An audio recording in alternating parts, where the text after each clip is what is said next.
4 நாளைக்கு முந்தி எனக்கு ஒரு புதிய அனுபவம். காலையில் ட்ரேட் சென்டரில், நந்தம்பாக்கம் ட்ரேட் சென்டரில் 1 மணி நேரம் குழந்தைகளுக்கு மட்டுமே பேசினேன். மதியம் பார்த்திங்கன்னா அந்த கூட்டம் ரோட்டரி ஃபங்க்ஷன், அது கிட்டத்தட்ட ஒரு 400 பெரும்பாலும் தாய்மார்கள், எல்லாமே அபவ் 75.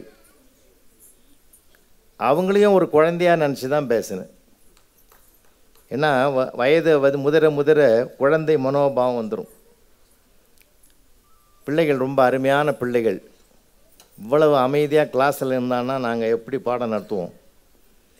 ரொம்ப அமைதியாக இருக்கான். இதே மாதிரி இருப்பீங்களா?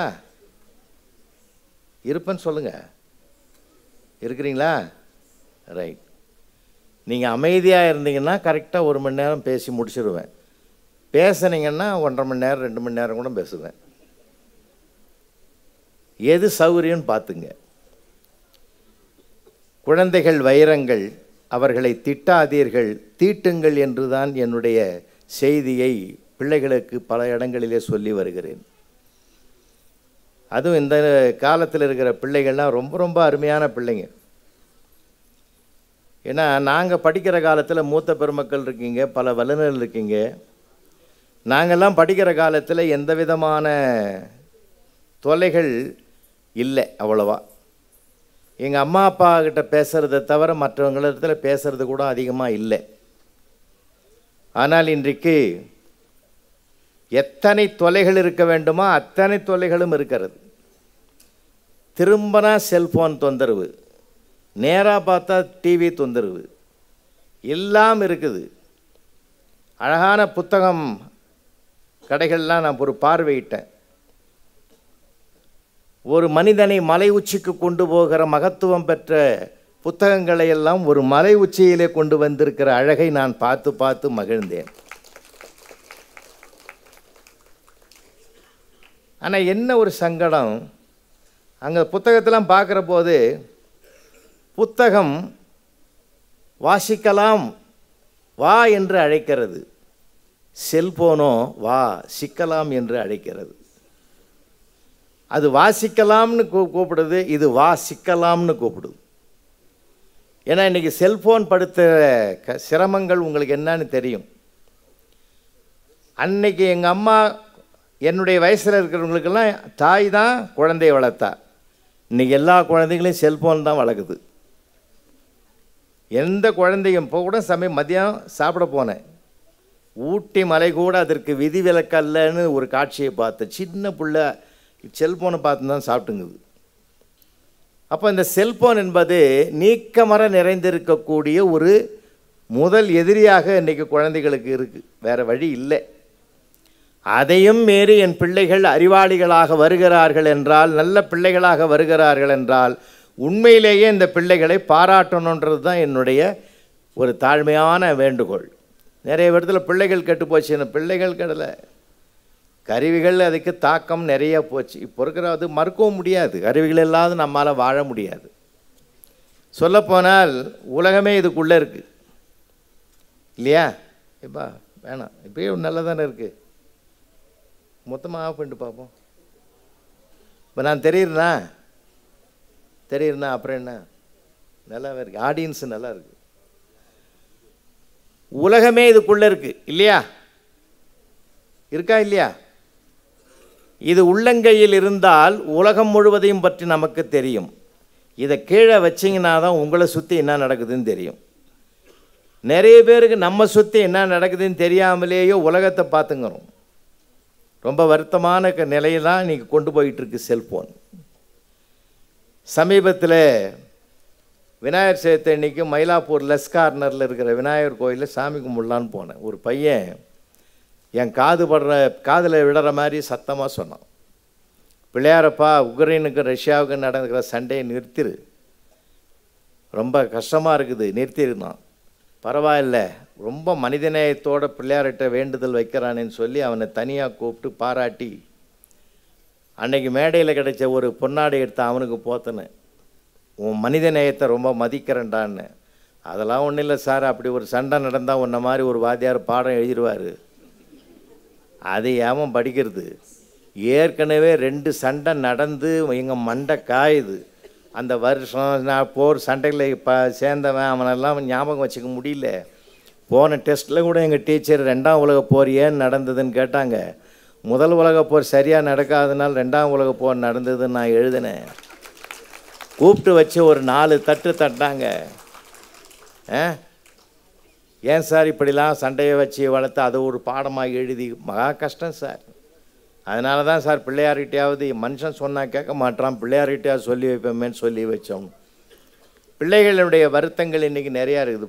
படிக்கிறதுன்றதுனாக்க வெறும் புத்தகம் படிக்கிறது, பாடப்புத்தகம் படிக்கிறது, மார்க் வாங்கிறது மட்டும்தான் பிள்ளைகளுக்கு தெரியுது இன்றைக்கி. அதையும் தாண்டி இந்த உலகத்தை படிக்க வேண்டும் என்பதற்காகத்தான் இந்த புத்தக திருவிழாக்களை மாவட்டந்தோறும் நடத்த வேண்டும் என்று இளமை காலத்தில் வளமானது எது என்றால் கல்வி ஒன்றுதான் என்ற கருத்தை கையில் எடுத்து கொண்டு மாண்புமிகு தமிழக முதல்வர் அவர்கள் அவருடைய வழிகாட்டுதலில் தான் இது மாவட்டந்தோறும் சிறப்பாக நடந்து கொண்டிருக்கிறது. அப்படிப்பட்ட ஒரு பெருமையான சிறப்பு தான் இந்த புத்தக திருவிழாவுடைய அமைப்பும். பெரியவர்களுக்காக நான் இந்த செய்தியை சொல்கிறேன். இந்திய திருநாட்டிலேயே முதலாக வாழ்கிற வீட்டிலேயே ஒரு புத்தக நிலையத்தை ஒரு லைப்ரரியை கொண்டு வந்து முதல் ஏற்படுத்தியவர் மூதறிஞர் ராஜாஜி அவர்கள். தான் வீட்டில் ஒரு பகுதியை ஒதுக்கினார், புத்தகங்களுக்குன்னு ஒரு பகுதியை ஒதுக்கினார். நம்ம பூஜை அறை வைப்போம், சமையல் அறை வைப்போம், கலந்துரையாடலுக்கு அறை வைப்போம். ஆனால் அவர் முதலாக அதை சிந்தித்து செயல்படுத்தி பலாயிரம் நூல்களை கொண்டு வந்து வீட்டில் சேகரித்து வைத்தார். உலகத்திலேயே முதலாக ஒரு ஒப்பற்ற மாமனிதர் புத்தகங்களுக்கு என்றே தனி வீட்டை கட்டினார். பக்கத்து வீட்டை தான் வீட்டுக்கு பக்கத்திலே இன்னொரு வீட்டை கட்டினார். புத்தகங்களுக்கென்றே உலக புத்தகங்கள் அத்தனையும் கொண்டு வந்து சேர்த்து வைத்தார். அவர்தான் அண்ணல் அம்பேத்கர் என்கிற மிகப்பெரிய சட்ட நிபுணர். பேரறிஞர் அண்ணா அவர்களும் அண்ணல் அம்பேத்கர் அவர்களும் ஒரு நூலகத்துக்கு உள்ளே நுழைந்தால் அவர்கள் எப்பொழுது படித்து முடித்து வெளியிலே வருகிறார்களோ அதற்கு பிறகுதான் அந்த நூலகமே மூடப்படும். அப்படின்னா ஒரு புத்தகம் என்பது ஒரு மனிதனை செதுக்குவது. அதனால தான் பிள்ளைகளுக்கெல்லாம் உங்களெல்லாம் கூப்பிட்டாந்து இந்த கண்காட்சியை காட்டி பல புத்தகங்களை வாங்கிறதுக்குனுடைய நோக்கம் என்னன்னா வாசிக்கிற பழக்கம் வரணும். நீங்கள் எந்த அளவுக்கு புத்தகத்தை நேசித்து படிக்க ஆரம்பிக்கிறீங்களோ இந்த செல்ஃபோனை பார்க்கவே மாட்டீங்க. ஏன்னா உங்களை அழைத்து கொண்டு போகிற மிகப்பெரிய ஒரு சொர்க்க உலகத்தை அந்த புத்தகம் காட்டும். ஒரு எழுத்தாளனோடு நீங்கள் பேசுகிற பெருமிதத்தை பெறுவீர்கள்.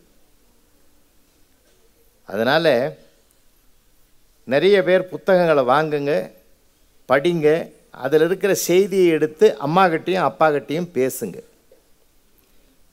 ஏன்னா இன்றைக்கி இருக்கிறது உங்களுக்காக ஒரு செய்தி 2-3 செய்தி சொல்லிவிட்டு அப்புறம் பொதுவாக வரேன். இன்றைய குழந்தைகள் என்பவர்கள் நாளைய நட்சத்திரங்கள். நீங்கள் மார்க்கு குறைஞ்சாலும் பரவாயில்லை, உங்களுக்காக சொல்கிறேன், இது மார்க் குறைஞ்சாலும் பரவாயில்லை, உங்களுடைய மதிப்பு குறையாமல் வாழ வேண்டும் என்பது தான் என்னுடைய அன்பான வேண்டுகோள்.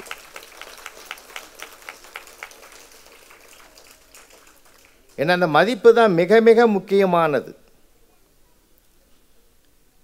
அந்த மதிப்பு இயல்பாக அமைந்து விட்டால் நிறைய மார்க்கை நீங்களே வாங்கிடுவீங்க. உங்களுக்கு உலகத்திலே முதலாக ரோல் மாடல் யார் என்பதையே தேர்ந்தெடுக்க முடியாத அளவுக்கு இன்றைய இளைஞன் திறனறி கொண்டிருக்கிறான். வருத்தப்படுகிற அளவுக்கு அவனுடைய வாழ்க்கை இளமையிலே அமைந்து விடுமோ என்ற ஆதங்கம் எங்களை போன்றவர்களுக்கு அதிகமாக இருக்கக்கூடிய சூழ்நிலை இப்பொழுது இருக்கிறது. உங்களுக்கு ரோல் மாடல் யார்? யார் நம்பர் 1?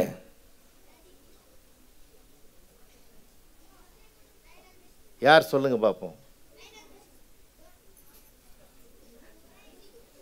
முதல் ரோல் மாடல் நம்மை பெற்ற அம்மா தான் முதல் ரோல் மாடல். அடுத்தது அப்பா, அடுத்தது தான் ஆசிரியர், அடுத்தது தெய்வீக குணம் படைத்த சான்றோர்கள். அதனால்தான் மாதா பிதா குரு தெய்வம்னு சொன்னாங்க. என்ன மாதா உண்மையில் ஒரு பிள்ளை எப்படி பார்க்கணும்? அதுவும் நீங்கள் பெண் பிள்ளைகள் நிறையா இருக்கீங்க, ஆண் பிள்ளைகளும் இருக்கீங்க. இன்றைய ஜென்ரேஷனில் எங்கே பார்த்தாலும் பெண் பிள்ளைகள் தான் அபார திறமையில் இருக்குது. பாருங்கள், இன்றைக்கி கூடுதல் காவல் கண்காணிப்பாளர் யார்? ஒரு அம்மா தான், ஒரு பெண்மணி. பல அதிகாரிகளை பார்க்குறேன், எல்லாமே பெண்மணிகளாக இருக்கிறார்கள். இந்த நூற்றாண்டே ஒரு பெண்மையின் வெற்றி ஆண்டாக வளர்ந்து கொண்டிருக்கிறது. மிகப்பெரிய சிறப்பு அது. அது பெண்ணுக்கு உரிய ஒரு இயல்பான பொறுமை, நிதானம், சகிப்புத்தன்மையினுடைய ஆளுமை பண்புகளால் வரக்கூடிய ஒரு சிறப்பு. உதாரணமாக பாருங்களேன், ஒரு மரப்பாச்சி பொம்மை வாங்கியாந்து ஒரு பெண் குழந்தைகிட்ட கொடுத்து பாருங்க. டெய்லர் வெட்டி போட்ட துணியை எடுத்து அதுக்கு ஒரு மாராப்பு போட்டு அதுக்கு ஒரு பேர் வச்சு குடும்பத்தில் மெம்பராக்கி பத்திரமாக வச்சுருந்து பல வருடங்கள் அதனோடு விளையாடும். அது நம்ம பையனுக்கு ஒரு கார் வாங்கி கொடுங்க, அரை மணி நேரத்தில் அக்கு வேற ஆணி வேற பிரித்து வச்சுருவான். ஏன்டா அப்படி பிரித்தேன்னா 1 மணி நேரத்தில் சேர்த்துருவான். எனக்கு தெரிஞ்சு ஒரு நண்பர் விழுப்புரத்துலேருந்து அந்த ஹைவேஸில் வரும்போது ஒன்லி காஃபி கடையில் போயிட்டு ஒரு பொம்மை வாங்கின்னு வந்தார், மண் பொம்மை. அழகழகாக இருக்கேன்னு மண் பொம்மை வாங்கின்னு வந்து காலையில் கொடுத்துட்டு ஆஃபீஸுக்கு போயிட்டார். சாயந்தரம் வந்து பார்க்குற சுக்கு நூறாக உடச்சி வச்சுக்கிறான். மறுநாள் பிளாஸ்டிக் பொம்மை வாங்கி வந்தார், அதையும் பார்ட்டாக பிரித்து கொளுத்தி வச்சுக்கிறான். இவனை என்ன செய்கிறதுன்னு தெரியாமல் அவர் என்ன பண்ணார், 3ஆவது நாள் ஒரு இரும்பு பொம்மையை வாங்கியாந்து கொடுத்தார். என்ன தான் பண்ணுறான் பார்க்கலான்னு. சாயந்தரம் வந்து பார்க்குறாரு, டிவி ஒழிஞ்சிருக்குது, ஃப்ரிட்ஜு ஒழிஞ்சிருக்குது. அந்த இரும்பு பொம்மையை வச்சு எல்லாத்தையும் உடச்சிக்கிறான். அவனை என்ன தான் பண்ணுறது? ஏன்னா நம்ம பிள்ளைகளுக்கு எப்படியுமே இந்த வன்மையான செயல்கள் அங்கே இருக்கும், இது மென்மையான செயல்கள் இங்கே இருக்கும். அதனால்தான் பாரதி கூட பார்த்தீங்கன்னா பாரதியார் பாடின பாட்டெல்லாம் பெரும்பாலும் பெண்ணிடத்தில் சொல்வதாகத்தான் அமையும். பெண்கிட்ட தான் சொல்லுவான், ஒரு பெண்கிட்ட தான் போய் சொல்லுவான். பெரிய செய்தியை கொண்டு வந்து சின்ன பிள்ளைகிட்ட சொல்லுவான். ஜாதிகள் இல்லையடி பாப்பா, குழந்தைகிட்ட போய் சொல்கிற செய்தியாது. ஜாதிகள் இல்லையடி பாப்பா. ஏன் பெண் குழந்தைகிட்ட சொன்னான் தெரியுமா? பையன்கிட்ட சொன்னாலும் ஒரு காலகட்டத்தில் பெருமாள்னு ஒரு வைத்தியநாதன் ஒருத்தர் இருந்தார்னா 40 வயசுக்கு மேலே வைத்தியநாத ஐயர், வைத்தியநாத படையாட்சி, வைத்தியநாத கவுண்டர், வைத்தியநாத செட்டியார் அப்படின்ற பட்ட பேர் வந்துடும். ஆனால் கமலான்னு ஒரு பெண் குழந்தை பருவத்திலும் கமலாதான், 90 வயதிலும் கமலா அம்மாள் தான். பெயரளவில் கூட பெயரில் சாதியை சேர்க்காத ஒரு ஜாதி பெண் ஜாதி என்பதனால் தான் பெண் குழந்தை இடத்தில் சாதிகள் இல்லையடி பாப்பா, நீ தான் அதை உருவாக்கணும் ஒரு சமுதாயத்துன்னு பாரதி சொன்னான். அதனால் நிறைய பொறுப்புகள் நிறைய இருக்குது போல. படித்து மார்க் வாங்கினா மட்டும் போகாது, இந்த பண்பாட்டையும் கலாச்சாரத்தையும் நம்ம காப்பாற்றக்கூடிய சிறப்பு நம்ம பிள்ளைகளுக்கு வரணும். ஏன் நான் சொல்கிறேன் அம்மா ரோல் மாடல், அப்பா ரோல் மாடல்னால் அவங்க எப்படி இருந்தால் தான் இந்த பிள்ளைகள் உருவாவார்கள். ஒரு சின்ன உதாரணம் சொன்னால் புரிஞ்சுக்குவீங்கன்னு நினைக்கிறேன். ஒரு 4ஆம் கிளாஸ் பையன் 4th படிக்கிறான். அம்மா கேட்டால் 4 4 எத்தனைடான்னு, 10ன்னா. ஏன்டா உங்கள் ஒப்ப நாட்டமே பேசுகிற? அந்த ஆள் சும்மா உட்காந்துங்கிறான் பாவம். அவனை கூப்பிட்டு வம்புக்கு இழுத்து மறுபடியும் கேட்குறான், அம்மா ப்ளீஸ் 4 4 எத்தனை? 10. சரியாக கூட்டி சொல்கிறா. எப்படி கூட்டினாலும் 10 தாம்மா. ஏண்டா இப்படி படுத்துற? நான் படுத்தலைம்மா, 10 நாளாக நான் உன்னை பார்க்குறேன். டெய்லி இந்த கூடையில் காய்கறி வச்சின்னு ஒரு அம்மா வருது, அது பார்சலாக பண்ணின்னு வருது. ஒவ்வொரு பார்சலை கேட்குற, உருளைக்கிழங்கு எவ்வளோன்னு கேட்ட ஒரு நாள் அந்த அம்மா 10 ரூபான்னு சொல்லுது, நீ 2 ரூபா குறைச்சி 8 ரூபாய்க்கு கேட்ட. ஒரு நாள் கீரை வாங்கினேன், 10 ரூபா சொல்லிச்சு, நீ 2 ரூபா குறைச்சி 8 ரூபாய்க்கு வாங்கினேன். 10 நாள் நான் உன்னை வாட்ச் பண்ணுறேன், 2 ரூபா குறைச்சி தான் நீ வாங்குற. இப்போ 4 4 8ன்னு நான் சொன்னால் நீ 2 குறைப்ப, ஆன்சர் தப்பாயிடும். இப்போ 4 4 10ன்னு நான் சொன்னேன்னா நீ 2 குறைச்சாலும் கரெக்ட் ஆன்சர் வந்துடும்.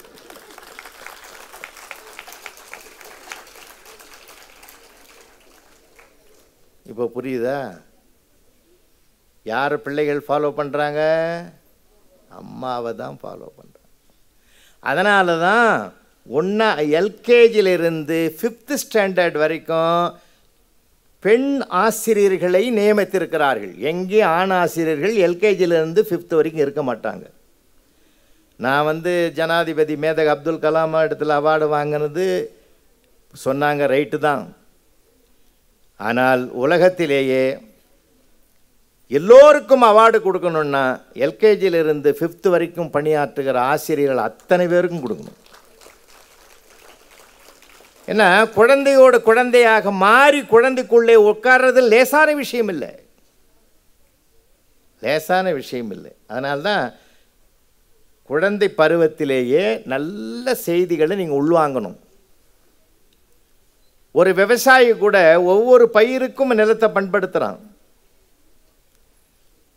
அந்த நிலத்தை பண்படுத்தி அந்த பயிர் உருவாவதற்குரிய சிறப்பை உருவாக்குறான். அது மாதிரி நம்முடைய மனம் என்பது ஒரு நிலம் மாதிரி. ஒரு நல்ல விதை போட்டால் விதை போட்டால் நிலத்தில் முளைக்குது. நல்ல சொல்ல போட்டோம்னா மனசில் அது விளையணும். நிலம் பண்பட்டால் நெல் விளையும், மனம் பண்பட்டால் நல்ல சொல் விளையும். இன்றைக்கி இதெல்லாம் பிள்ளைகளுக்கு ரொம்ப தேவைப்படுதுன்றதுக்காக சொல்கிறேன். சில நல்ல பழக்க வழக்கங்களை நம்ம கையில் எடுக்கணும். அதே மாதிரி 2வது அப்பா ரோல் மாடல் நான் உங்களுக்கு சொன்னேன், சாதாரணமாக நான் சொல்லலை. ஈன்று புறந்தறுதல் இந்தலை கடனே, சான்றோனாக்குதல் தந்தைக்கு கடனே, நன்னடை நல்கல் வேந்தற்கு கடனே, வேல்வடித்து கொடுத்தல் கொல்லற்கு கடனே, ஒளிர்வாள் அருஞ்சமம் முறிக்கு களிரெறிந்து பெயர்தல் காளைக்கு கடனேன்னு 2000 ஆண்டுகளுக்கு முன்பே புறநானூறு பேசுகிறது. அப்போ அப்பாவுக்கு என்ன பெரிய கடமை இருக்கு? இன்றைக்கு கூட காவல்துறை சார்பாக ஒரு விழிப்புணர்வு ஒரு புத்தக ஒரு கடையும் அங்கே இருக்கு. உண்மையிலே இந்த சமுதாயத்தில் பல சிக்கல்கள் பல பிரச்சனைகள் குறைய வேண்டும் என்றால் வளரும் பருவத்திலேயே வளமான சிந்தனைகளை வளர்த்து விட்டால் காவல்துறைக்கு கூட தன்னுடைய கணிசமான வேலை குறையும் என்பதிலே நான் நம்பிக்கை உடையவன். எங்கெங்க பிரச்சனைகள் அந்த வளமான சிந்தனைகளை எல்லாம் உங்களை உள்ளத்தில் உருவாக்கி கொள்வதற்கு தான் இந்த மாதிரி புத்தகங்களை திருவிழாக்களாக கொண்டாடுறது. கோவில் திருவிழாக்கள் ஒரு பக்கம் நடந்தால் அங்கே விற்கிறதே வேறு பொருள். புத்தக திருவிழாக்கள் மட்டும்தான் அறிவு திருக்கோயிலுக்கு வேண்டிய பொருள்கள் அனைத்தும் இங்கே உருவாக்கப்பட்டு விற்பனைக்கு இருக்கிறது. அப்பான்றது லேசான விஷயம் இல்லை. ஏன்னா அம்மா இடுப்பில் தூக்கி வளர்ப்பா இல்லையா? எந்த அப்பாவது உன்னை இடுப்பில் வச்சு தூக்கியிருக்கானா? உட்காரவே முடியாது. அம்மா இடுப்பிலே சுமப்பாள். ஏன் தெரியுமா? உறவுகளெல்லாம் சொல்லி கொடுப்பா. அம்மா உறவுகளோடு நின்றுடுவா. அப்பா என்ன பண்ணுவார் தெரியுமா? சர்ன்னு தூக்கி அந்த தோள் மேலே வச்சு, நான் பார்க்காத உலகத்தை நீயாவது பாரடான்னு உன்னை தோளில் உயர்த்துவது அப்பா.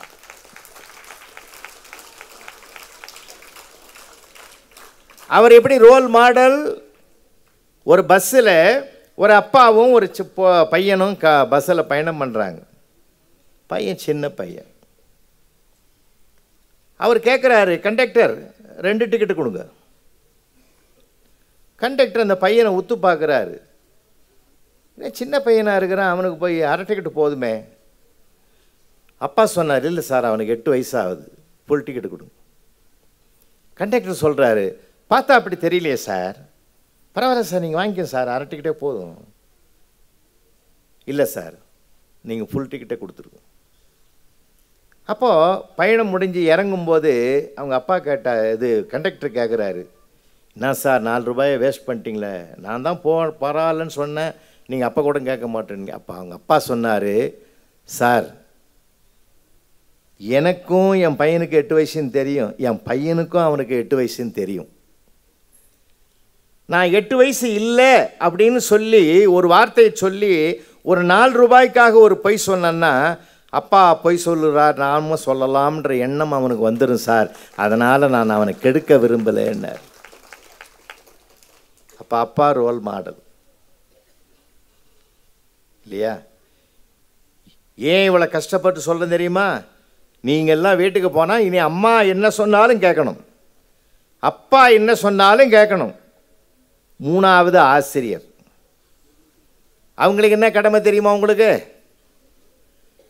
அம்மா இடுப்பில் சுமந்து உறவுகளை சொல்லிக் கொடுப்பாள், அப்பா தோளில் சுமந்து உலகத்தை காட்டுவார்.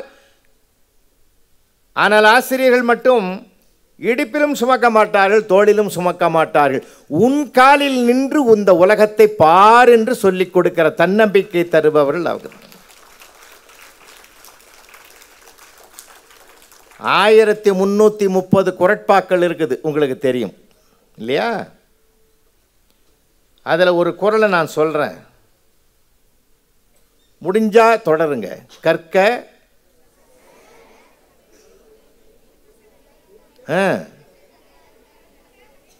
பரவாயில்லையே, நல்ல பிள்ளைகள் சொல்லிட்டீங்க. ஒரு இடத்துல நான் தான் கற்கன்னு, அவன் கற்க அமைதியாகிறான், அப்புறம் கசடற, அவனும் கசடற. 7 நான் சொன்ன பிறகு தான் சொன்னான். உங்கள் தமிழாசிரியர்களை பாராட்டுகிறேன். என்ன முறையே ஃபாலோ பண்ணி சொல்கிறீங்கல்ல, பயப்படாமல் வாங்க, என் கூட ஜாலியாக பேசுங்க. கற்க கசடர கற்பவை கற்றபின் நிற்க அதற்கு தக. 7 சொல் இருக்கு இல்லையா? இந்த 7 சொல்லில் எங்கேயாவது துணைக்கால் இருக்கா? இல்லை. ஏன் தெரியுமா? கற்க வேண்டிய நூல்களை கற்று நிற்க வேண்டிய நெறியில் நிற்பவனுக்கு துணைக்கால் வேண்டாம், தன்காலே போதும் என்ற தன்னம்பிக்கையை வலியுறுத்துகிற குறள்.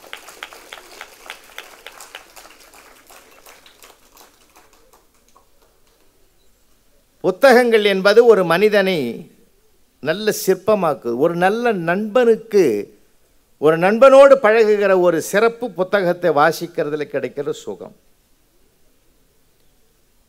பொது அறிவுக்கான செய்திகள் நிறைய கிடைக்கும் நமக்கு. இன்னைக்கு உலகமே அறிவியலை நோக்கி பயணப்பட்டு கொண்டிருக்கிற ஒரு வாழ்க்கை தான் இன்னைக்கு அதிகமாக இருக்கு. இப்போ ஏஐ வந்துடுத்து. 100 பேர் வேலை செய்கிறத ஒரே ஒரு ஏஐ கருவி செஞ்சுட்டு போயிடும். ஆனால் அது எங்கே ஆபத்தில் போய் முடியணும் போது யாருக்கும் கண்டுபிடிக்க முடியாது. இப்போது அமெரிக்காவில் சமீபத்தில் ஒரு கொடுமை நடந்தது. அந்த ஏஐயினுடைய அதோடு பழகுகிற ஒரு இளைஞன், 16 வயதில் உடைய அந்த இளைஞன் அதனோடவே பழகுவான், அதனோடு தான் இருப்பான், பிரியவே மாட்டான். அந்த கருவி இடத்துல போய் கேட்டான், சூசைட் பண்ணிக்கிறது எப்படின்னு கேட்டான். அது எத்தனையோ வழிகளை சொல்லி கடைசியில் ஒரு கண்டிஷன் போட்டது, இந்த ஆலோசனை, இதை பற்றி யாரிடத்துல நீ ஆலோசனை கேட்காதே, நான் சொல்வதை கேள். கடைசியில் அவனுடைய வாழ்க்கையை முடிஞ்சு போச்சு. ஒரு மனிதன் ஒன்றை எவ்வளோ அளவுக்கு கண்டுபிடிக்கணுமோ அந்த அளவுக்கு தான் கண்டுபிடிக்கணும். எல்லை மீறுகிற போது அந்த எல்லையே நமக்கு தொல்லையாக அமையும். அது இருக்கட்டும். அதனால் நீங்கள் அம்மா சொல்கிறதை கேளுங்க, அப்பா சொல்கிறதை கேளுங்க. ஆசிரியர், உலகத்திலேயே ஆசிரியரை மாதிரி ஒரு தியாகம் உள்ளம் படைத்தவர்கள் இருப்ப வாய்ப்பே கிடையாது. ஒரு வகுப்பறை செய்தி உங்களுக்கு நினைவுபடுத்துகிறேன். இது நடந்தது Pune board high school. Pune board high school ஒரு ஆசிரியர், வகுப்பாசிரியர் உள்ள நுழையிறாரு. ஜன்னல் வழியாக ஒரு வாழைப்பழத்தோல் வெளியில் விழுது. ஓரக்கண்ணால் பார்த்துட்டு உள்ளே போன ஆசிரியர் யாரா போட்டதுன்னார். யாராவது நான் தான் போட்டேன்னு சொல்லுவான்? பின் ட்ராப் சைலண்ட். 40 பிள்ளைகள் அப்படியே அமைதியாக இருக்கான். இந்திய தேசிய ஒருமைப்பாட்டையே நீங்கள் அப்போ தான் பார்க்கலாம். போட்டவன் இன்னும் தெளிவாக உட்காந்துங்கிறான். ஆசிரியருக்கு கோவம் வந்துடுது.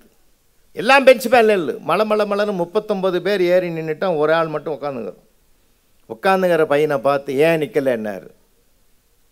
அந்த தவறை நான் செய்யவில்லை, செய்யாத தவறுக்கு நான் ஏன் தண்டனை அனுபவிக்க வேண்டும்? ஓ அப்படியா, எதுத்தா பேசுகிறாய்? ஐயா சத்தியத்தை பேசுகிறேன். பையன், ஓ பெரிய சத்தியவானோ? அப்படியானால் போட்டது யார் சொல்? காட்டி கொடுப்பதை ஒருபோதும் இந்திய இளைஞன் செய்ய மாட்டான். கெட் அவுட்னாரு, பைய தூக்கின்னு வெளியே போட்டான். வாதியாருக்கு பயம் வந்துடுது. பின்னாடியே போனார். வாடா வாடா வாடா உட்காரு, எல்லாரும் உட்காருங்கன்ட்டார். ஆளார் சிடவுன்னு எல்லாம் உட்காந்தாச்சு. அந்த பிள்ளைதான் 7ஆம் வகுப்பு படித்த பிள்ளைதான், அந்த நேர்மையும் சத்தியத்தையும் கடைபிடித்த அந்த பிள்ளைதான் பிற்காலத்தில் இந்திய தேச விடுதலைக்கு தலைமை தாங்கிய லோகமானிய பாலகங்காதர திலகர் என்று வரலாறு பேசுகிறது. வகுப்பறைனா லேசான விஷயம் இல்லை கண்ணா. நல்லா கேட்டுக்கோ. உங்கள் ஸ்கூலுக்கெல்லாம் எந்த ஸ்கூல்லேருந்து வந்தீங்கன்னு தெரியாது, இருக்கட்டும். அங்கெல்லாம் நான் வந்து பேச வாய்ப்பு இல்லைன்னா கூட இங்கே உங்களை சந்திக்கிற வாய்ப்பு இருக்குது. ஒரு ஆணையோ பெண்ணையோ உலகுக்கு உருவாக்கி தருவது 2 இடம். ஒன்று கருவறை, இன்னொன்று வகுப்பறை. கருவறை என்பது தான் வீடு, வகுப்பறை என்பது தான் நாம் படிக்க போகிற இடம். இந்த 2 இடத்தில் நீ சரியான பாதையை தேர்வு செய்து விட்டால் சமுதாயத்தை ஒன்றும் பண்ண முடியாது, ஒன்றுமே பண்ண முடியாது. சமுதாயத்தில் யாரையும் அதுவும் ஒன்றும் பண்ண முடியாது. உங்களை திருத்த வேண்டிய அவசியமும் மற்றவர்களுக்கு வருவதற்கு வாய்ப்பு இல்லை. இந்த 2 இடத்துலையும் நீங்கள் சரியாக இருக்கணும். நல்ல நண்பர்களோடு பழகணும். உலகத்தில் தலை சிறந்தது எதுன்னு கேட்டால், ஜாதியை கடந்தது, மதத்தை கடந்தது, இனத்தை கடந்தது, மொழியை கடந்தது நட்பு ஒன்றுதான் என்பதிலே நான் நம்பிக்கை உடையவன்.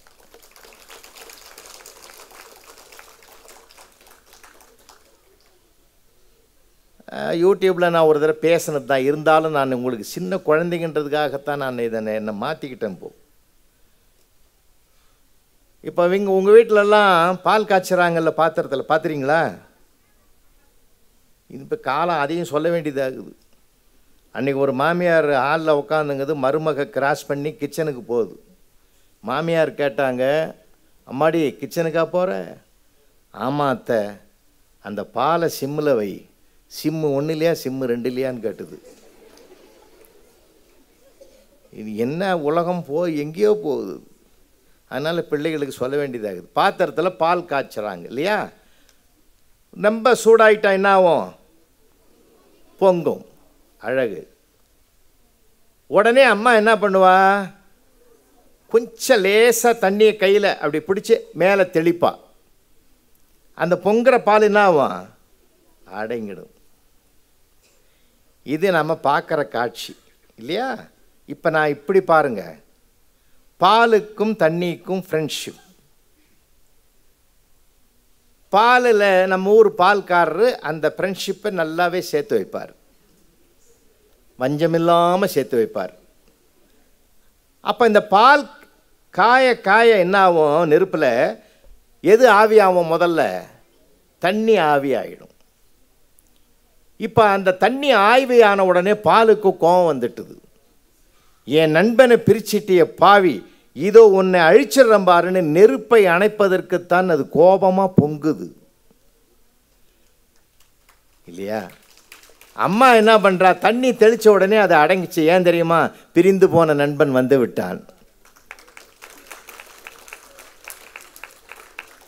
உலகத்திலேயே பாலையும் தண்ணியும் எவ்வளோ கலந்தாலும் தண்ணி எது பால் எதுன்னு தெரியவே தெரியாது. அதுதான் ஏன் நட்பு. அதுதான் நட்பு. நல்ல ஃப்ரெண்டு யார் தெரியுமா? எல்லாம் நம்ம குரல் சொல்கிறார், திருவள்ளுவர் சொல்கிறார். நல்ல நண்பன் யார் தெரியுமா? உங்களுக்கு ஏற்ற மாதிரி சொல்கிறேன். ஒரே பிரச்சனையாக இருக்குடா, கடவுள் பார்த்துக்க வருது அப்படின்னு ஒரு ஃப்ரெண்டு சொல்கிறான். இன்னொரு ஃப்ரெண்டு, நான் இருக்கும்போது நீ ஏன்டா கவலைப்படுற? அப்போ யார் நல்ல ஃப்ரெண்டு? நான் இருக்கிறேன் கவலைப்படாதுன்னு சொன்னான் பத்தியா, அவன்தான் நல்ல நண்பன். அப்போ ஒரு நல்ல நட்பு கிடைச்சிச்சுன்னு வச்சுங்களேன், வாழ்க்கையில் முன்னேற்றத்துக்கு முட்டுக்கட்டை போடுவதற்கு யாராலும் முடியாது. நல்ல நட்பு தேர்வு பண்ணிங்க. அடுத்த ஸ்டேஜ், ஒரு மனிதனை தீர்மானிப்பது நல்ல வார்த்தைகள். ஏன் தெரியுமா? இங்கே பேசின வரவேற்பு ஒரு சொன்ன நண்பர் கூட, அறிமுகப்படுத்தின நண்பர் சொன்னார், அரிது அரிது மானிடராய் பிறத்தல் அரிது சொன்னாரா இல்லையா? அரிது வா நம்ம வாழ்க்கை மனிதனாக பிறக்கிறது பெரிய புண்ணியம். அதில் பிறப்பதற்கு பிறந்து விட்ட பிறகு வாழ்ந்து காட்ட வேண்டும், அது ஒரு சரித்திரமாக மாற வேண்டும் என நினைப்பது தான். அது வரலாறு மட்டுமல்ல, அது கிடைத்தற்கரிய வரம் என்று இந்த மனிதன் நினைக்கணும். இப்போ அதுதான் இந்த பிஞ்சு மனசிலே அதை பதிவு பண்ணணும். நல்ல வார்த்தைகள், ஒரு மனிதனுடைய அடையாளமே நல்ல சொல்லு. இனிய உளவாக இன்னாத குரல் கனியிருப்ப காய் கவர்ந்தற்றுன்னார். காயை விரும்புவானா மனுஷன், பழத்தை விரும்புவானா? அப்போது நல்ல சொல்லு பழம் மாதிரி, கெட்ட சொல்லு காய் மாதிரி. எங்கள் மதுரைக்கு பக்கத்தில் 2003 என்னுடைய தம்பி முறையாக ஒருத்தர் இறந்துட்டார்.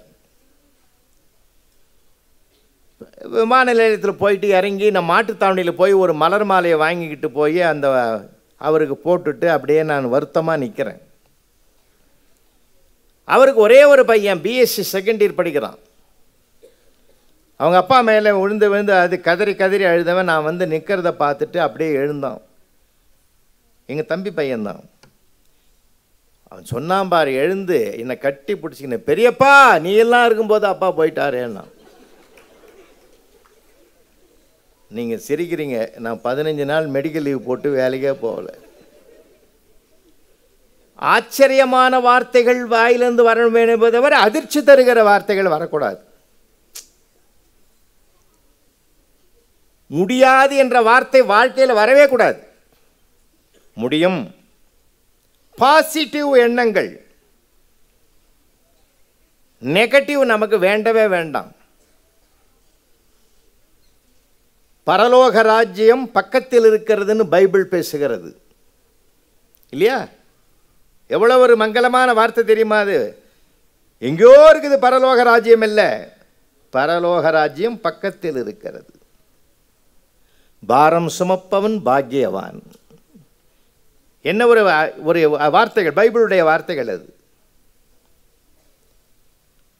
அப்போ மனிதனுடைய மனம்தான் எதையும் தீர்மானிக்குது. அடுத்த கட்டம், வார்த்தைகள் எங்கிருந்து வருது? எண்ணங்களில்தான் உருவாகுது. நல்ல எண்ணத்திலிருந்து வார்த்தைகள் வருகிறது. வார்த்தைகளே செயலுக்கு காரணமாக இருக்கிறது. அப்போ எண்ணம், சொல், செயல் 3 ஒன்றா இருக்கணும். அப்போ தான் ஒரு மனிதனுடைய வாழ்க்கையை உலகம் பாராட்டுகிற வாழ்க்கையாக அமையும். இதெல்லாம் இன்னைக்கு நமக்கு வந்து கருவிகளோடு அதிகமாக பழகிற காரணத்தினால தான் நான் இதை சொல்ல வேண்டிய அவசியம் இருக்கு. ஒரு காலத்தில் பார்த்தீங்கன்னா குழந்தைய கொஞ்சாத தாயே கிடையாது. இப்போல்லாம் மாறி போச்சு. ஒரு பால் சோற்றை பிசைஞ்சு கிண்ணத்தில் வச்சு, வெள்ளிக்கிண்ணத்தில் வச்சு ஒவ்வொரு வாயாக அம்மா ஊட்டும்போது இது அம்மாவுக்கு ஒரு வாய், அப்பாவுக்கு ஒரு வாய், தாத்தாவுக்கு ஒரு வாய், பாட்டிக்கு ஒரு வாய், எதிர்விட்டண்ணனுக்கு, பக்கத்து வீட்டு அக்காவுக்குன்னு பகிர்ந்து கொடுக்குற பண்பாட்டையும் சேர்த்து ஊட்டிய வளர்த்த நிலை மாறி இப்போல்லாம் ஒரு கிண்ணத்தில் சோத்தை போட்டு பாலை ஊற்றி அதன் கையில் கொடுத்து செல்லை ஆன் பண்ணி கொடுத்துட்றாங்க. அதுவே அள்ளி அள்ளி போடுது. அதுக்கு பால் சோறுன்னு தெரியல, மோர் சோறுன்னு தெரியல. இப்போ நாம தான் கொஞ்சம் நீங்கள் தயாராகணும். விஷயத்தை நான் விளக்க நிறைய சொல்லணும் இந்த பிள்ளைகளுக்கு. நிற்க காலம் அப்படி இருந்தால் ஒரு நடந்து காட்டியவர்களுக்கு பின்னால் இவன் போவானே தவிர ஒரு நடித்து கொண்டிருப்பவனுக்கு பின்னால் இந்த சமுதாயம் போகாது என்ற நம்பிக்கை. இதனால் தான் இதை நான் பேசுகிறேன்.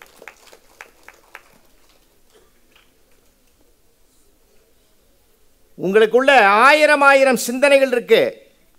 என்னால் முடியுமாலாம் நினைக்காதீங்க. ஒரு பெரிய கடத்தெருவுக்கு பக்கத்தில் ஒரு 100 பேர் கும்பலாக இருக்கிறான். 6ஆம் கிளாஸ் வகுப்பு வரைக்கு போகிற ஒரு பிள்ளை பைய தூக்கின்னு வரும்போது அந்த கூட்டத்தை பார்க்குறார். என்ன ஒரே கூட்டமாக இருக்குதுன்றார். அந்த கூட்டத்துக்கு மத்தியில் ஒரு கரடி இருக்குது. கரடியினுடைய ஒவ்வொரு முடியை எடுத்து காசுக்கு விற்றுக்கிட்டு இருக்கான். அவன் என்ன சொல்லி விற்கிறான் தெரியுமா? இந்த முடியை கொண்டு போய் வீட்டில் வச்சிங்கன்னா பணமாக கொட்டும்னு சொல்கிறான்.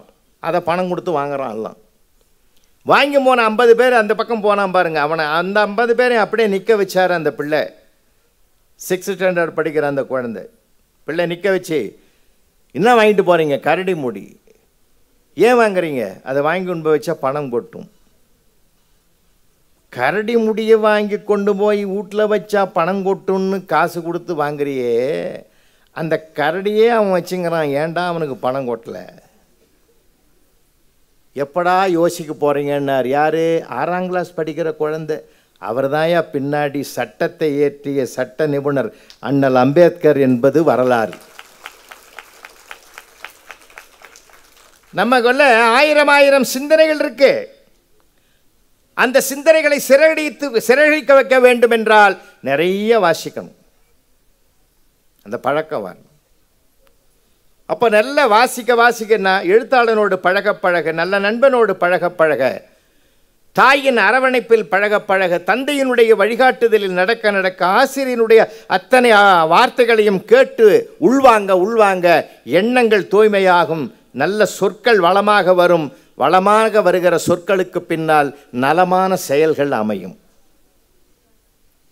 அதனால்தான் கிளாஸ் ரூமில் 6th ஸ்டாண்டர்ட் நான் சொல்கிறது இதெல்லாம் நடந்த கதைகள். ஆசிரியர் கேட்குறாரு ஒரு பையனை எழுப்பி, தம்பி நீ அடர்ந்த காட்டு வழியாக போகிற, உங்கள் அம்மாவும் அப்பாவும் கூட வராங்க, எதிரில் ஒரு சிங்கம் வருது, நீ அம்மாவை காப்பாற்றுவே அப்பாவை காப்பாற்றுவேன்னார். அந்த பிள்ளை என்ன பதில் சொன்னார் தெரியுமா? ஒரே நேரத்தில் என் அம்மாவையும் அப்பாவையும் காப்பாற்றுவேன் ஐயா, சிங்கம் என்னை பார்க்குமாறு தனியாக அழைத்து கொண்டு போய் விடுவேன், எங்கள் அம்மாவும் அப்பாவும் சேஃப்டி. வாத்தியார் பார்த்த, சபாஷ், நீ தாண்டா இந்தியாவை காப்பாற்ற போகிற. அந்த பிள்ளைதான் அண்ணல் காந்தியடிகள் என்பது வரலாறு. இப்போ நீங்கள் யாருன்றது 50 வயசுக்கு மேலே தெரியறதில்ல, 5 வயசுலேருந்தே தெரிய ஆரம்பிக்கும். அந்த எண்ணங்கள் தான் ஒரு மனிதனை எப்படி உதயமாக்கும். எல்லாம் உங்களுக்குள்ளே இருக்கு. நம்முடைய உள்ளம் உயர்வை நோக்கி போகணும், உயர்வை நோக்கி போகணும். இன்னும் ஒரு உதாரணம் சொல்கிறேன், பிள்ளைகளுக்கு எல்லாருக்கும் சேர்த்து சொல்கிறேன். ரத்தன் டாட்டா இருக்கிற காலம், உலக பணக்காரர். ரத்தன் டாட்டா இருக்கிற காலத்தில் ஒரு நிருபர் போய் பேட்டி எடுக்கிறார். ஒரு மருத்துவர் டாக்டரை பார்த்து கேட்குறார், BMW கார் வாங்கணும்னா உங்களுக்கு எவ்வளோ நாளாகும்னு. 1 வருடம் கஷ்டப்பட்டு உழைச்சி காசு சேர்த்து நான் வாங்கிடுவேன். ஒரு சிவில் இன்ஜினியரை போய் கேட்குறார், 8 மாதத்திலே பல டெண்டர்களை எடுத்து நான் நிறைவேற்றி BMW கார் வாங்கிடுவேன். ஒரு ஆசிரியரை போய் கேட்குறார், ரிட்டையர் ஆன பிற்பாடு வர்ற பென்ஷன் பணத்தை மற்ற பணத்தையும் எல்லாம் வச்சு தான் வாங்க முடியும், முடிஞ்சால் வாங்குவோம், இல்லைன்னா இல்லை.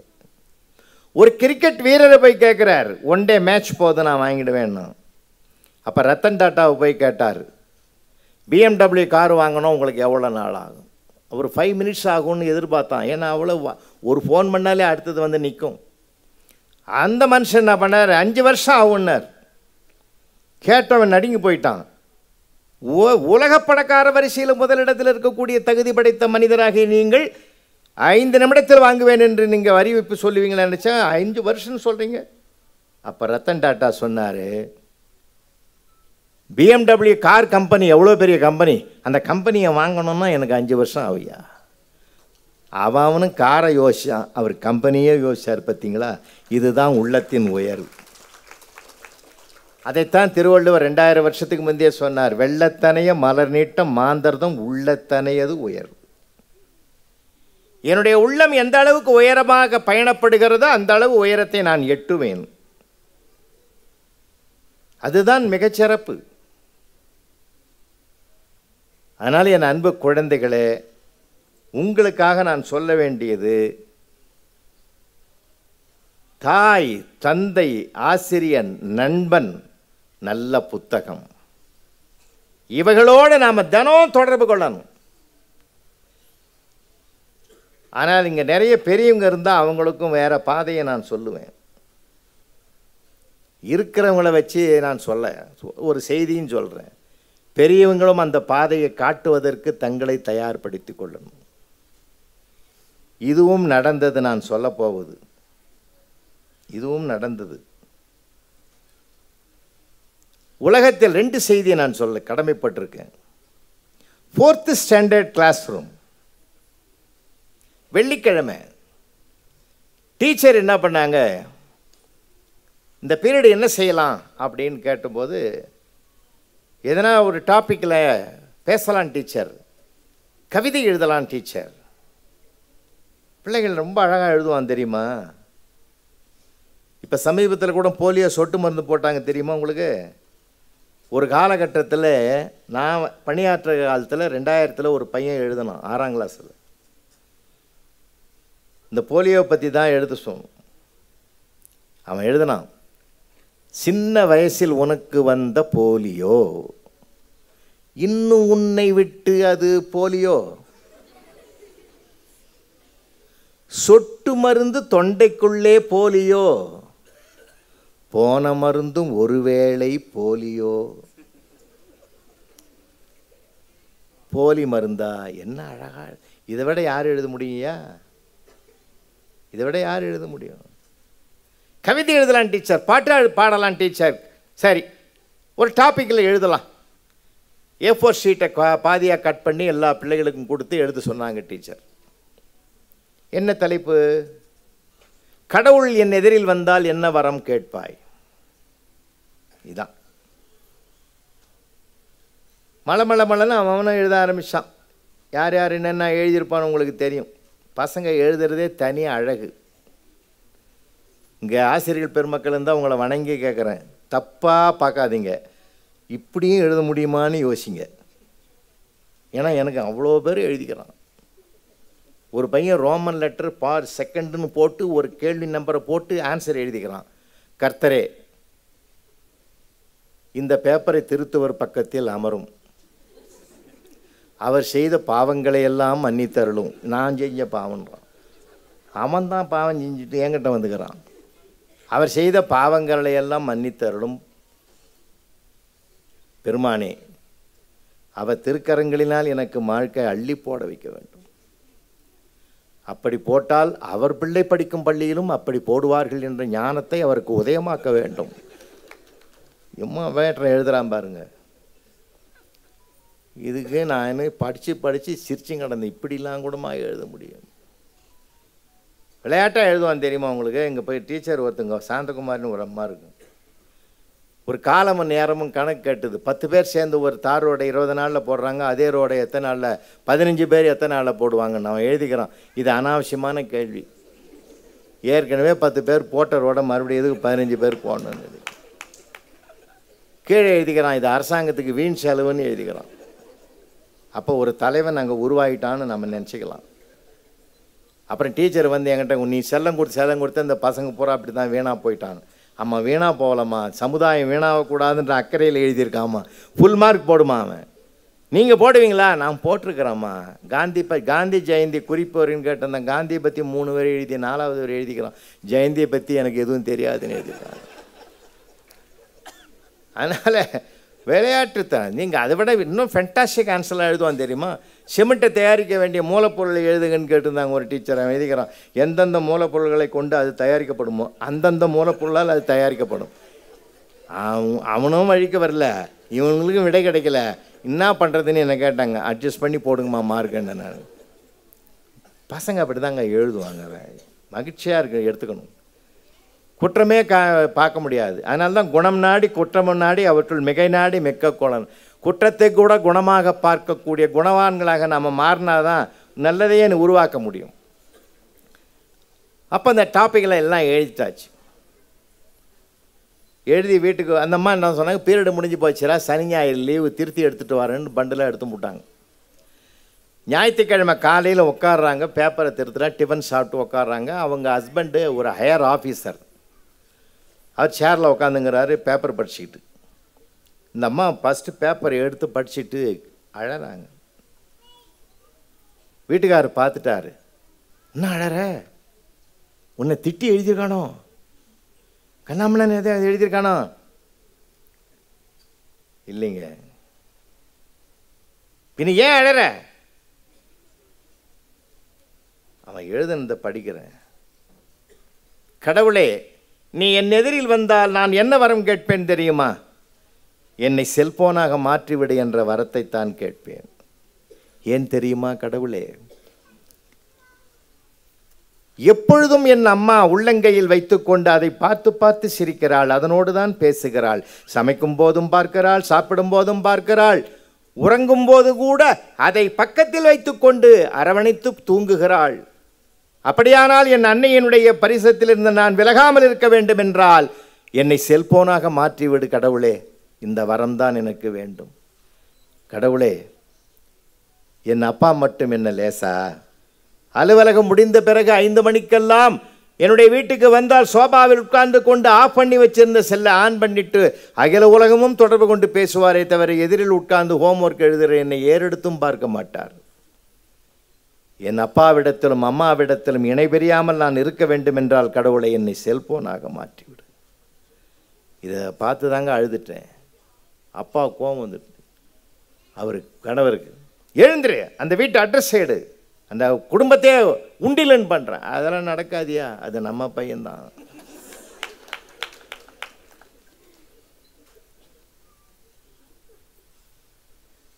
சொல்லுதல் யாருக்கும் எளியவாம் அறியவாம் சொல்லிய வண்ணம் செயல்.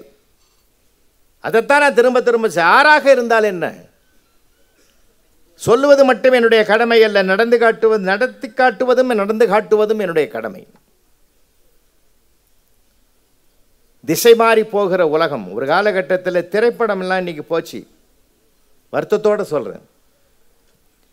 பார்ப்பது, படிப்பது, கேட்பது, கேட்பதை விட படிப்பதை விட, கேட்பதை கேள்வி செல்வம்னா, படிப்பதை படிப்பு செல்வம்னா, பார்க்கிறது தான் உடனுக்குடன் இம்மீடியட்டாக பதியும். காட்சி வழியாக உடனுக்குடன் மனிதனுக்கு பதியும் அது. ஒரு காலத்திலலாம் எம்ஜிஆர் படத்தை, புரட்சி தலைவர் எம்ஜிஆர் படத்தை பார்த்துட்டு வெளியில் வர்றவன்லாம் என்ன பேசிட்டு வருவான், இனிமேல் அம்மாவை நான் கண்டிப்பாக வணங்குவோம்டா, எங்கள் அம்மாவை கடைசி காலம் வரைக்கும் காப்பாற்றுவேன்னு தாய் பாசத்தோடு வெளியில் வருவான். நடிகர் திலகம் சிவாஜி கணேசனுடைய திரைப்படத்தை பார்த்துட்டு வந்தால், இனிமேல் என் அண்ணன் தம்பிக்கிட்ட தகராறே பண்ண மாட்டேன், ஒற்றுமையாக இருப்போம்டா, குடும்பம் ஒற்றுமையாக இருப்போம்னா அதோடு வருவான். இப்போ அப்படி இல்லையே. எவனை வெட்டலான்னு தானே கத்தியை தூக்குற மாதிரி படம் வருது. கலைவாணர் என்எஸ் கிருஷ்ணன் இல்லையா, அவங்க எல்லாருக்கும் தெரியும். கலைவாணர் என்எஸ் கிருஷ்ணன் அவருடைய மனைவி மதுரம் 2 பேரும் உட்காந்துங்கிறாங்க வீட்டு வாசல்ல. ஒரு அம்மா கர்ப்பிணி. அந்த அம்மா யாசகம் கேட்குது, ஐயா ஏதாவது உதவி செய்யுங்க. கலைவாணர் 100 ரூபாய் எடுத்து கொடுத்தாருங்க. அந்த காலத்தில் 100 ரூபான்றது இப்போ 1 லட்சம் ரூபாய்க்கு சமம். 100 ரூபாய் எடுத்து கொடுத்தார். அந்த அம்மா வாங்கின அப்படி போச்சு. போன உடனே மதனம் சொன்னாங்க, நீ ஏமாந்துட்ட, அந்த பொம்பளை உண்மையான கர்ப்பிணி கிடையாது, துணியை வயிற்றில் கட்டிக்கிட்டு கர்ப்பிணி மாதிரி உங்கள்கிட்ட நடித்து பணத்தை வாங்கிட்டா. உடனே கலைவாணர் சொன்னார், கூப்பிடு அவளை, மறுபடியும் கூப்பிடுன்னு சொல்லி கூப்பிட்டு இன்னொரு 100 ரூபா கொடுத்தாரு. போயிடுச்சு அந்த அம்மா. மதனம் திட்டுறாங்க, ஏன் ஏற்கனவே 100 ரூபாய் ஏமாந்துட்ட, உன்னை ஏமாத்திட்டான்னு சொன்னால் மறுபடியும் கூப்பிட்டு 100 ரூபா கொடுக்குறேன். இங்கே பாரு, நாம் 2 பேரும் நடித்து தான் பணம் வாங்குகிறோம். நம்ம நடித்து நடிகர்கிட்டையே ஒரு அம்மா நடித்து பணம் வாங்குதுன்னா நம்மளை விட தலை சிறந்த நடிகை அவ தான். அதனால தான் பாராட்டி 2வதும் கொடுத்தேன்னார். இந்த பண்பு, இந்த குணம் எப்படிங்க வரும்? அந்த மாதிரி இருந்தால் பரவாயில்லை. அடுத்தவங்கிட்ட இருந்து வழிப்பறி கொள்ளையை படிக்கிறது தானே இன்றைக்கி சொல்லி கொடுக்குறான். சமீபத்தில் வட மாநிலத்தில் நடந்த ஒரு தாயினுடைய கொலைக்கு கூட யார் காரணம்னா, அதாவது அந்த ஒரு 100வது நாள் ஒரு படம் பார்த்துட்டு ஒரு மர்டர் பண்ணதுக்காக ஒரு காலகட்டத்தில் ஒருத்தன் ஸ்டேட்மெண்ட் கொடுத்தான். இன்றைக்கி இருக்கிறது சமூக சூழ்நிலைகள் தாறுமாறாக இருக்குது. இன்றைக்கி இளைஞர்களை கரையேற்றி காப்பாற்றுவது தாயும் தந்தையும் ஆசிரியரும் புத்தகங்களும் தானே தவிர வேறு எந்த சாதனைகளாலும் அவர்களை சரிப்படுத்த முடியாது என்ற ஒரு நிலையை நோக்கி நாம் பயணப்படுறோம். அதனால தான் ஒவ்வொரு மாவட்டங்கள் தோறும் புத்தக திருவிழா.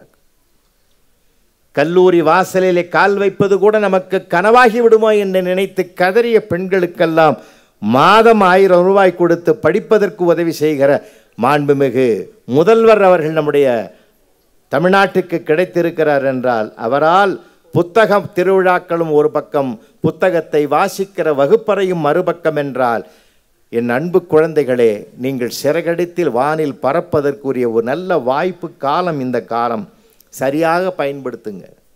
அதுதான் மிக மிக முக்கியமானது. வழி நடத்துகிறவர்கள் உங்களுக்கு வெளியிலே யாரும் இப்பொழுது இல்லை. திரைப்படத்தை அவங்க பணத்துக்காக நடிக்கிறாங்கன்னா நாம் அவர்கள் பிழைப்புக்கு நடிக்கிறார்கள், நாம் பொழுதுபோக்குக்கு பார்க்குறோம், அவ்வளோதான். அதை மறந்துடணும். அதுவே உண்மை என்று நாம் நினைக்கக்கூடாது. 35 கிலோ எடையுடைய ஒரு கதாநாயகன் 35 பேரை அடித்து போட்டுட்டு அவன் தனியாக நிற்கிறான்னா இது உலகத்தில் நடக்கிற கதையாது. கற்பனை, முழுமையான கற்பனை. கற்பனையை பார்த்து மகிழ்வோம், நிஜத்தை பின்பற்றுவோம், நிஜங்களுக்கு பின்னால் வழி நடப்போம். இன்றைய இளைஞர்களுக்கு அதனால்தான் மேதகு அப்துல் கலாம் உங்களை பார்த்து தான் சொன்னார், உங்களை பார்த்து தான் நிறையா சொன்னார். என் தேசத்து இளைஞர்களை அவர் என்ன சொன்னார்? நான் என் அப்பாவிடத்தில் உழைப்பை என்னுடைய அப்பாவிடத்தில் அறிவை பெற்றேன், அம்மாவிடத்தில் அன்பை கற்றேன், ராமேஸ்வரம் கடல் அலைகளிடத்தில் இடைவிடாத உழைப்பை கற்றுக்கொண்டேன்னு சொன்னார். அதில் நீங்கள் வரணும், நல்ல கவனமாக செயல்படுங்க. ஏன்னா வாழ்க்கையில் எவ்வளவு நேரம் படித்தோம் என்பது முக்கியமில்லை, என்ன படித்து புரிந்திருக்கிறோம் என்பது தான் மிக மிக முக்கியம். மார்க் என்பது முக்கியமல்ல, மதிப்பு தான் மிக மிக முக்கியம். ரொம்ப நிறைய நீங்கள் சிந்திக்கணும். அடுத்தவர்கள் என்ன செய்கிறார்கள் என்று பார்ப்பதை நிறுத்தி விடுங்கள், அடுத்தது என்ன செய்யலாம் என்று யோசியுங்கள். எதிர்மறை சிந்தனைகளை தவிர்த்து விடுங்கள், நேர்மறை எண்ணங்களை வளர்த்து கொள்ளுங்கள். விளையாட்டுக்கு சொல்லல, வேடிக்கை சொல்லலை, உங்ககிட்ட இருந்தே உங்களை அறியாமலே சில உயரிய சிந்தனைகள் வரும். போன மாதம் ஒரு மெடிக்கல் ஷாப்புக்கு நான் போயிருக்கிறேன். 2nd ஸ்டாண்டர்ட் படிக்கிற சின்ன வாண்டு அவங்க அப்பாவோட கைப்பிடிச்சின்னு வருது. ஷாப் வாசலில் நிற்கிறேன், நானும் மாத்திரை வாங்க போயிருந்தேன். அவங்க அப்பா அது வீட்டில் எறும்பு தொந்தரவு போலக்குது. எறும்பு மருந்து பாக்கெட்டில் வைப்பான்ல எறும்பு மருந்து, அதை வாங்கி போய் எறும்பு சாகடிக்கணும்னு நினச்சவர் எறும்பு மருந்து இருக்குதான்னு கேட்டார். பையன் உடனே கேட்டாங்க ஒரு கேள்வி, ஏன்பா எறும்புக்கு உடம்பு சரியில்லையா? ஏன்னா மாத்திரை எதுக்கு வாங்குகிறோம்? உடம்பு சரியா இல்லைன்னா சரியாக்கிறதுக்கு தானே மாத்திரை வாங்குகிறோம், மருந்து வாங்குகிறோம். அப்போ எறும்புக்கு உடம்பு சரியில்லையாப்பா, அதனால தான் மருந்து வாங்குறீங்களான்னு கேட்குறான். அந்த அர்த்தத்தில் கேட்ட உடனே அப்பா ஒரு நிமிஷம் யோசிச்சார், எறும்பு மருந்து வேணாங்கன்னு வீட்டுக்கு வந்துட்டார். ஏன் தெரியுமா? எறும்பை அழிக்கணும்னு நான் நினைக்கிறேன், அதை வாழ வைக்கணும்னு என் பிள்ளை நினைக்கிறான், அந்த நல்ல எண்ணத்தை நான் அழிக்க விரும்பலைன்னு திரும்பிட்டார். ஒரு சின்ன சொல்லு தான் ஒரு மனிதனை மாற்றும், ஒரு சின்ன வார்த்தைகள் தான் ஒரு மனிதனை சிற்பியாக்கும், சிற்பமாக்கும். உளி விழுவது வலியென அழும் கற்கள் சிற்பங்கள் ஆகாது. நீங்களெல்லாம் படிக்கட்டுகளாக ஆகுவதை விட கடவுள் வழிபடுகிற சிற்பங்கள் கடவுள் சிலைகளாக மாறுவதற்கு நல்ல பண்பாட்டை, நல்ல கலாச்சாரத்தை, நல்ல நாகரிகத்தை, நல்ல வார்த்தைகளை, நல்ல செயல்களை இளமை காலத்திலேயே எடுத்துக்கொண்டால் பிற்காலம் மிக மிக மிக மிக வளமாக இருக்கும். மேதகு அப்துல் கலாம் அவர்கள் அதற்கு மிகப்பெரிய முன் உதாரண புருஷர். இந்த நூற்றாண்டின் இளைஞர்களின் கதாநாயகனை அவர்தான் என்று நான் தீர்மானிப்பவன். அதனால் நிறைய புத்தகங்களை வாங்க, தினம் படிங்க.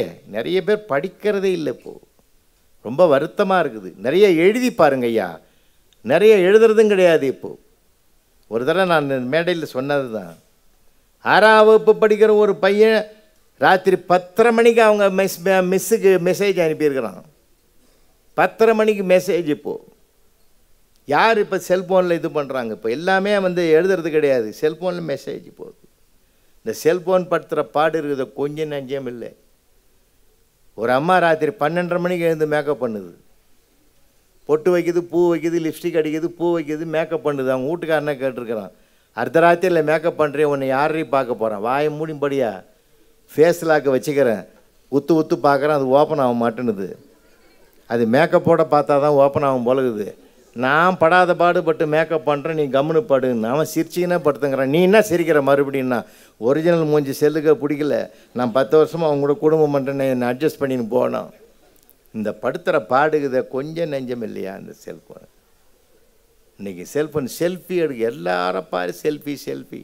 குறிப்பாக பெண் குழந்தைங்களுக்கு சொல்கிறேன், உங்கள் ஃபோட்டோவை யாருக்கும் கொடுக்க அனுமதிக்கவே அனுமதிக்காதீர்கள். விளையாட்டுக்களை நான் சொல்கிறது, பல பேர் அந்த விபரீத விளைவுகளை நகரங்களில் அனுபவிக்கிறார்கள். அதனால் நீங்கள் அதெல்லாம் ஆளாயிடக்கூடாது. அதனால் வாழ்க்கையில் கருவிகள் மத்தியில் நீங்கள் அகப்பட்டு திணறுகிறீர்கள் என்பது எல்லாருக்கும் தெரியும். ஆனால் எண்ணங்கள் தூய்மையாவதற்கு சில நான் சொன்ன அத்தனையும் நீங்கள் ஃபாலோ பண்ணிங்கன்னா, பின்பற்றினீங்கன்னா, நிச்சயமாக நீங்களும் ஒரு வல்லுநர்களாக வருங்காலத்தில் வருவதற்கு வாய்ப்புகள் நிறைய இருக்குது. நான் லண்டன் 2 முறை நான் பயணம் பண்ணும்போது அங்கே இருக்கிற பள்ளிகளிலெல்லாம் நான் சில சின்ன குழந்தைகள் பள்ளிக்கு தான் போயிருந்தேன். அவங்க எல்கேஜி ப்ரீகேஜியிலிருந்தே அந்த பிள்ளைகளுக்கு கொஞ்ச நாளைக்கு பாடமே கிடையாது. நல்ல பழக்க வழக்கங்கள் ஒழுக்கங்களை தான் ப்ராக்டிக்கலாக கற்றுக் கொடுக்குறாங்க. எப்படி சாப்பிடணும், எப்படி யூனிஃபார்ம் போடணும், எப்படி ட்ரெஸ் பண்ணணும், எப்படி குளிக்கணும், எப்படி வரிசை நிற்கணும், எப்படி எல்லாம் பழகணும், பேசணும், எல்லாத்தையும் சொல்லி கொடுக்குறாங்க. அதனால் இன்றைக்கி அதுக்கு நமக்கு இடத்துல வாய்ப்பு அதிகம் இருந்தால் இல்லாவிட்டாலும் நான் சொன்ன முறைகளையாவது அம்மாவிடத்திலும் அப்பாவிடத்திலும் ஆசிரியரிடத்திலும் புத்தகங்களோடும் பழகுங்கள். நிச்சயமான ஒரு புதிய பாதை உங்களுக்கு கிடைப்பதற்கு வாய்ப்புகள் நிறைய இருக்குது. அதனால் நாமும் வெல்வோம், நாமும் நிச்சயமாக உயரத்தை பிடிப்போம்னு சொல்லி உங்களுக்குள்ளே ஒரு வைராகியத்தை வளர்த்து கொள்ளுங்கள். நிறைவாக ஒன்று சொல்லி நான் நிறைவு செய்கிறேன். கடின உழைப்பு வேறு, கவன உழைப்பு வேறு. சில பேர் நல்ல கடினமாக உழைப்பான், முன்னேற முடியாது. சில பேர் கவனமாக உழைப்பான். கவன உழைப்பு தான் வெற்றியை பெரும்பாலும் தரும். ஒரு உதாரணம், கற்பனையாக இருந்தாலும் அதில் இருக்கிற கருத்தை எடுத்துங்க. ஒரு ஹெலிகாப்டர், அந்த ஹெலிகாப்டரில் 3 ஆண்களும் ஒரு பெண்ணும் பயணம் பண்ணுறாங்க. எத்தனை பேர்? 3 ஆண்கள், 3 ஆண்கள் ஒரு பெண்ணு. ஹெலிகாப்டர் பைலட்டு அந்த ஹெலிகாப்டரை வேகமாக வேலை கொண்டு போயிட்டுருக்கார். திடீர்னு பைலட் கத்துறார், ஹெலிகாப்டரில் கோளாறு,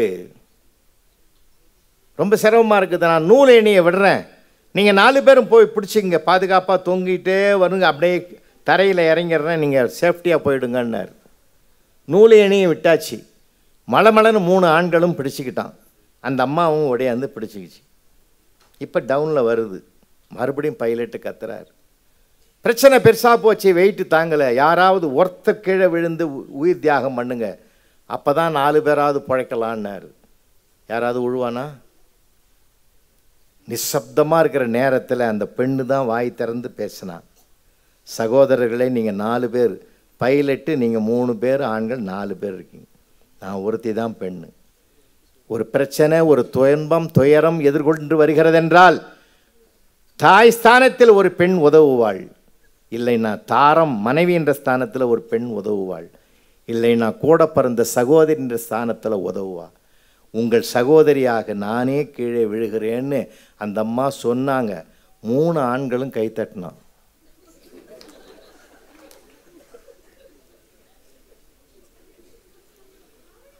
முடிஞ்சு போச்சா? நாங்கள் என்ன சொற்பொழிவாக நடக்குது? கவனம் செதஞ்சு போச்சா? பைலட் எட்டி பார்த்தான், புண்ணியவதி நீ வாழ்க, நான் 2 பேரும் சேஃப்டியாக போயிடலாம். வாழ்க்கையில் ஜெயிக்கணும்னா கடினமாக உழைச்சா மட்டும் பத்தாது, கவனமாக உழைங்க, உங்கள் வெற்றி கனி கையில் வந்து சேரும் என்று சொல்லி அனைவரும் வெற்றி அடைய என்னுடைய அன்பான வாழ்த்துக்களோடு நிறைவு செய்கிறேன்.